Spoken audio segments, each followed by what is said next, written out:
Sedeže, na katerih navadno sedi 90 poslancev, je danes zasedlo 111 mladih parlamentarcev iz vse Slovenije, ki so bili dobro pripravljeni, da se posvetijo izobraževanju in poklicnemu usmerjanju.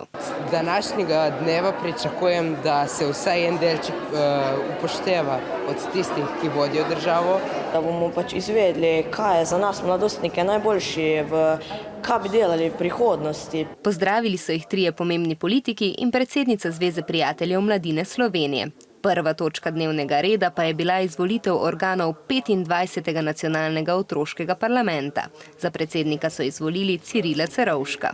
Izrekam dobrodošlico tudi vsem mladim parlamentarcem.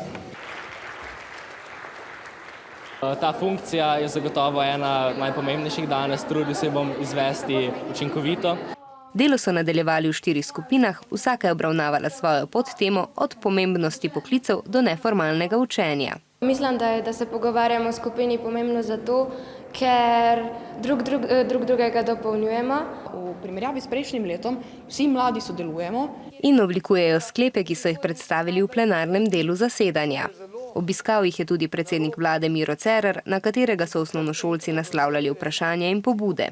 Delo pa je skrbno spremljalo 25 mladih novinarjev. Zadolžena sem, da spremljam dogajanje, potek dela, na to tudi rezultate, ki to končajo in da o tem tudi poročam. Izvoli. Predstavljanje poklicev je v naši državi obupno. Mladi so svoje spoznanja strnili, z glasovanjem pa so izbrali tudi temo, o kateri bodo govorili naslednje leto. In to bo? Pa s tem mladostništva. Za danes pa. Hvala.